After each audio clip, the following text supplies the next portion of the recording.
వనగిరికి యాక్చువల్గా మిస్ అవుతానుకున్నా. ఒకవైపు మందల సామేలన, ఒకవైపు నరసింహన్న. మీరందరూ చప్పట్లు కొట్టారు. అక్కడ నా ప్రోగ్రామ్స్ వాయిదా చేసుకొని రావడం జరిగింది. వనగిరి ఒక చరిత్ర. నేను చిన్నప్పుడు నెత్తుళ్ళు దారలో చిన్నారో వనగిరి పోరాట జెండలే అనే పాట విన్నప్పుడు ఆ నెత్తులు దారపోసినటువంటి నేను చిన్ననాటి రోజుల్లో ఒక స్పీడ్గా ఒక అందంగా భావించినటువంటి ముక్క కర్ణాటక మా ఇంట్లో వెలిగిండు, మా కళ్ళ ముందు వెలిగిండు. మంచి రైటర్. ఇప్పుడు అందరితో మాట్లాడాను. అట్లాంటి జాతి బిడ్డల్ని చాలామందిని ఉద్యమంలో కోల్పోయింది. కానీ ఈరోజు మందకృష్ణ నాయకత్వంలో 3 దశాబ్దాల పైకి ఒక గొప్ప ఉద్యమాన్ని నడిపి ఓన్లీ జాతి కోసమే ఉద్యమాన్ని నడపలే. ఈ ఉమ్మడి తెలుగు రాష్ట్రంలో వికలాంగులకు, వృద్ధులకు పెన్షన్ సాధించింది కూడా ఈ వర్గీకరణ. దాంతో పాటు ఈరోజు ఆరోగ్యశ్రీ వచ్చి చిన్నపిల్లలకు ముందు ఆపరేషన్ నుంచి మొదలుకొని ఈరోజు ఆరోగ్యశ్రీ ఇంప్లిమెంటేషన్ అనేది కూడా మందకృష్ణ నాయకత్వంలో జరిగినటువంటి కృష్ణమాదిగా ఒక్క జాతి కోసం కొట్లాడటంతో పాటు సమాజంలో ఉండేటువంటి అన్ని వర్గాల పక్షపాతిగా కూడా కృష్ణమాదిగ గారు మాట్లాడారు. నిలబడ్డారు, అందరి కోసం మాట్లాడారు. కాబట్టి ఎలాంటి స్వార్థంతో ఆయన లేడు. ఏ రాజకీయ కమిట్మెంట్తో కూడా ఆయన లేడు. ఆయన కమిట్మెంట్ వర్గీకరణ సాధన మాత్రమే. దాన్ని మనం కానీ ఈరోజు ఆ మనిషి మీద, ఆ వ్యక్తి మీద జరుగుతున్నటువంటి ఒక దుర్మార్గమైనటువంటి దాడిని ఖండించవలసిన, ఎదిరించవలసిన, వ్యతిరేకించవలసిన, ప్రశ్నించవలసిన బాధ్యత మనందరిపైన ఉన్నదని చెప్పేసి నేను తెలియజేస్తాను. 2000 సంవత్సరంలో వర్గీకరణ ఆనాటి ప్రభుత్వాలు అమలు చేస్తే 2024 కోర్టుల స్టే వచ్చడానికి దాదాపు తెలుగు రాష్ట్రాలలో 23,000 మంది మన జాతి బిడ్డలు ఉద్యోగస్తులైన బాగుపడ్డారు అనే ఒక విషయాన్ని ఈ సందర్భంలో అది కృష్ణమాదిగ సాధించినటువంటి ఉద్యమ ఫలితాలు ఫలాలు అని చెప్పేసి నేను గుర్తిస్తాను. తన ఒక్కటి మాట నాతో మాట్లాడుతున్నప్పుడు నరసింహన్నతో, సామాన్యులతో మాట్లాడుతున్నటువంటి పరిస్థితులు ఇవాళ మాల సామాజిక వర్గానికి మనం వ్యతిరేకం కాదు. వారికి సంబంధించిన హక్కుల్ని మనం గుర్తుకోవాలి. అన్నదమ్ములుగా ఎవరి జనాభా ఎంతో ఆ జనాభాకు అనుగుణమైనటువంటి పద్ధతిలో ఇవాళ రిజర్వేషన్లను విభజించుకుందామని చెప్పేసి మనం ఉద్యమం చేసాం. సుప్రీంకోర్టు కూడా అదే తీర్పిచ్చింది. ఇవాళ బీసీ వర్గాలలో BCA, BCB, BCD, BCC, BCE వరకు కూడా ఉన్నది కదా. ఎస్సీలలో ఏబీసీలు ఉంటే పద్ధతులు ఉంటే మీకు నష్టమేంటి? నిజంగా మాల సామాజిక వర్గానికి సంబంధించిన అందరూ మాట్లాడతలేరు. ఏళ్ళ మీద లెక్క పెట్టే 5-10 మంది మాత్రమే మాట్లాడతారు. అంటే ఈ 5-10 మందికి జరుగుతున్న పెయిన్ ఏదో నాకు అర్థం కాదు. అసలు మాదిగ సామాజిక వర్గానికి చరిత్రనే లేదు. అసలు వీళ్ళు చరిత్రనే లేదు. చరిత్రలో వీళ్ళు ఎక్కడుందో తెలియదు. వీళ్ళకి వ్యవసాయం తెలియదు, వీళ్ళకి సంస్కృతి లేదు, వీళ్ళకి ఏది లేదు అని చెప్పేసి మాట్లాడుతూ ఒక కన్నమదాసు చరిత్ర అసలు విప్లవీయుడే అనేటువంటి పద్ధతుల్లో కొంతమంది మాట్లాడుతుంటే నేను ఆ యూట్యూబ్లలో చూసిన. కానీ అది తప్పు. అదే చెప్పబడు మనవాడే కదా. అదే ఆంధ్ర ప్రాంతంలో అమరావతి రాజధాని, అమరావతి రాజు వాసిరెడ్డి వెంకటాద్రి నాయుడు సైన్యాధిపతి కూడా మాదిగ బిడ్డనే. అది కూడా చరిత్రనే. దాంతో పాటుగా అదొకటే కాదు, బ్రిటిష్ వాళ్ళు రెండవ ప్రపంచ యుద్ధం జరుగుతున్నప్పుడు ఈ దేశంలో కొట్లాడేటువంటి త్యాగం చేసి తెగువ జాతి అని చెప్పేసి మాదిగ రెజిమెంట్ కూడా స్థాపించారు. అది అంటే యుద్ధంలో రెండో ప్రపంచ యుద్ధంలో కొట్లాడడానికి మాదిగ రెజిమెంట్ కూడా స్థాపించింది కూడా బ్రిటిష్. అంటే మన చరిత్ర ఏంటి, మన త్యాగం ఏంటి, మన కమిట్మెంట్ ఏంటో వాడికి తెలుసు కాబట్టి ఆ రోజు ఏర్పాటు చేస్తాం. అంటే నిజమైన యుద్ధ వీరులు మనమే.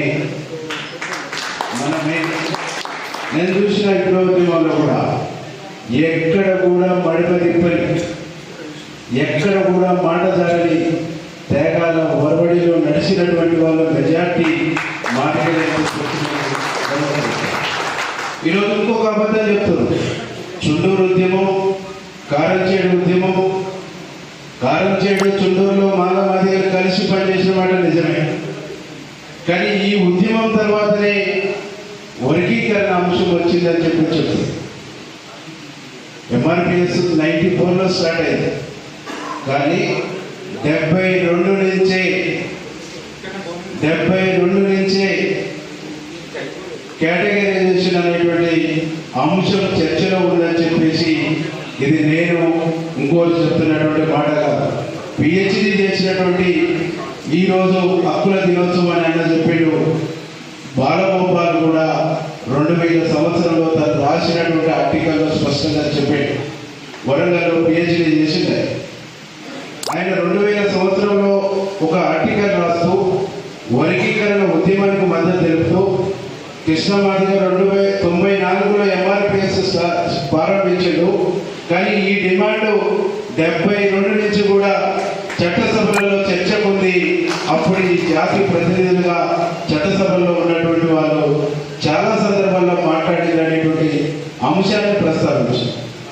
మరి ఇది సత్యమైనప్పుడు చుండూరు కారంచేడు తర్వాతనే 85, 91 తర్వాతనే ఈ చర్చ వచ్చిందనేటువంటిది, అది కూడా వాళ్ళు చేసినటువంటి ఉద్యమ చైతన్యంతోనే వాళ్ళకు తెలివి వచ్చిందని మాట్లాడటం తప్ప ఒప్ప మీరు ఆలోచన చేయాలి. దీన్ని ఖండించవలసినటువంటి బాధ్యత మీ అందరిపైన ఉందని చెప్పేసి శివము అయితే ఉండేసి ఒళ్ళు ఎరిగి శివముగా పట్ల నిష్పోయేదా పోతే ఏమైందండి బలబద్దలు పెడతాం.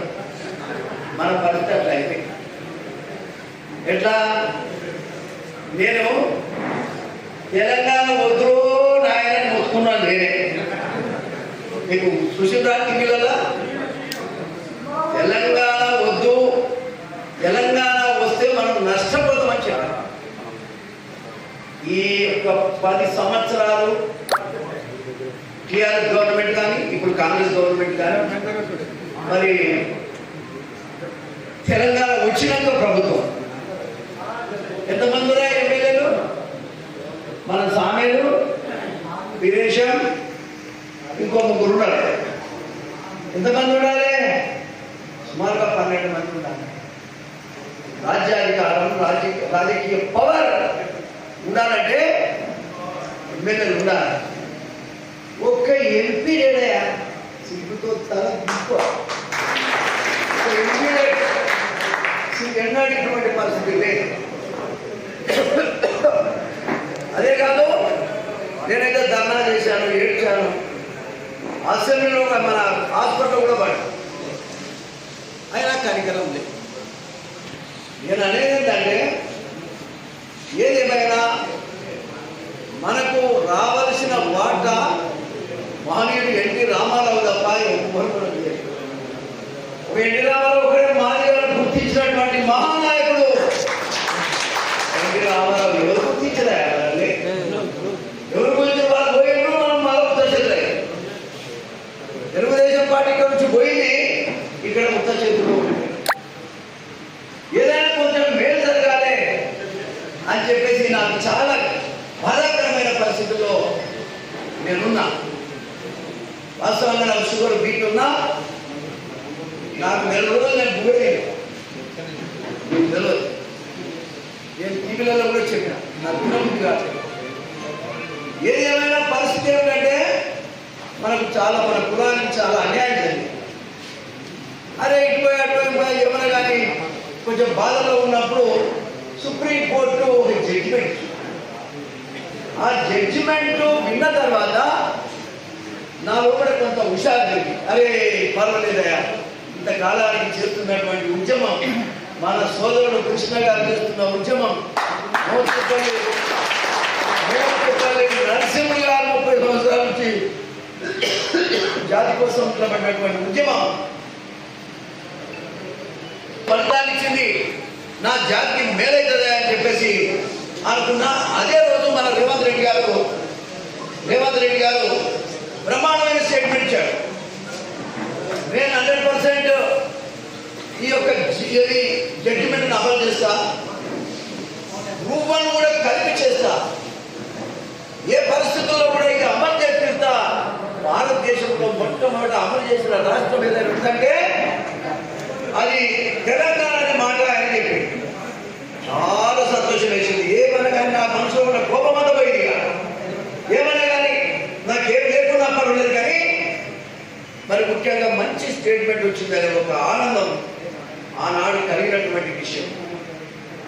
నేను మన విలేషం కానీ సామీలు కానీ నేను చాలాసార్లు చెప్పిన, కానీ విషయం ఏమిటంటే నేను రేవంత్ రెడ్డి గారు కూడా చెప్పిన, నేను మందకృష్ణ పోయినాం, ఇప్పుడు విలేషం సామీలు మిగతా ఎమ్మెల్యేలు అందరం కలిసిపోయినాం. ఆయన దగ్గర పోయి చెప్పినాం, అందరం చెప్పినాం. నేనైతే చాలా సంతోషంగా ఉన్నా, ఏం లేకున్నా ఏం లేదు నాకు, కానీ ఇది ఇమ్మీడియట్ కావాలి. గ్రూప్ 1 ఎగ్జామ్స్ కూడా కవర్ అయ్యేటట్టుగా చేస్తున్నాను కదా, అది కరెక్ట్. అది కూడా కవర్ అయ్యేటట్టు చేస్తే మా వాళ్ళు 30-40 మంది కరెక్ట్ అయ్యే ఒక అవకాశం ఉంది, డిఎస్పీలు అయ్యే అవకాశం ఉంది. ఆత్మీయ సమ్మేళనం ఈరోజు విజయవంతంగా నిర్వహించుకోవడం జరిగింది.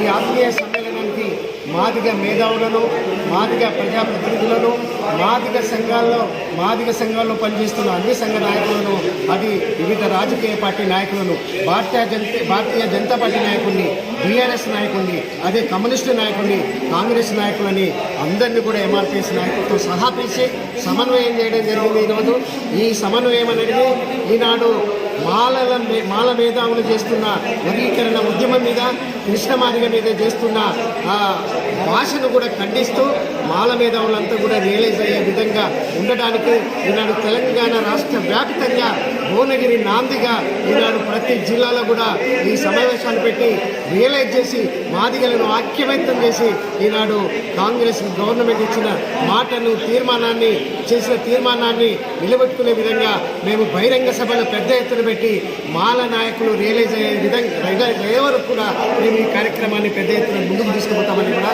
మేము ప్రతిజ్ఞ చేస్తున్నాము.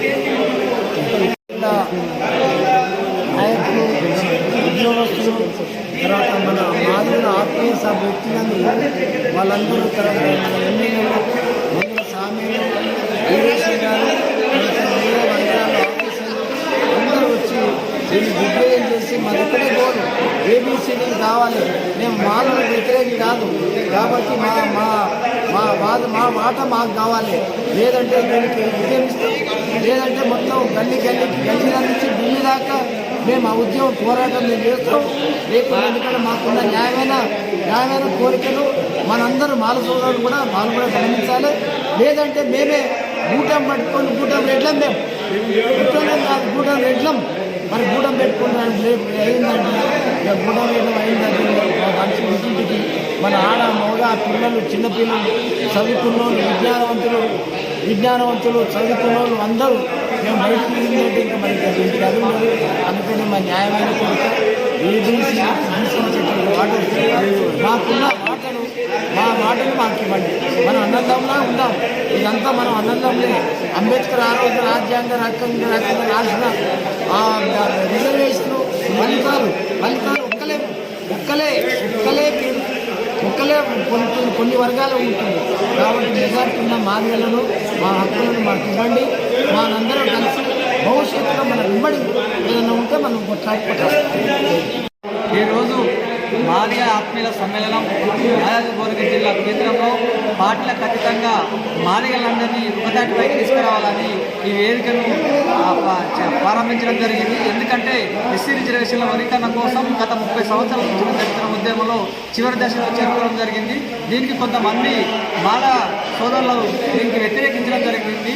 కావున యావత్తు మాదిగ జాతి పార్టీలు ఖచ్చితంగా సంఘాలు ఖచ్చితంగా అందరూ ఐక్యతగా ఉండాలని ఈ సమస్యను క్లియర్ చేసుకోవాలని వేదికలు ఏర్పాటు చేసుకొని అందరి మాదిగలను ఐకమత్యం చేసి సభలు చేయడం జరిగింది. భవిష్యత్తులో కూడా ఇలాంటి పార్టీల ఖచ్చితంగా సంఘాల ఖచ్చితంగా మాదిగలను ఐకమత్యం చేయాలని ఈ సందర్భంగా తెలియజేస్తున్నాం.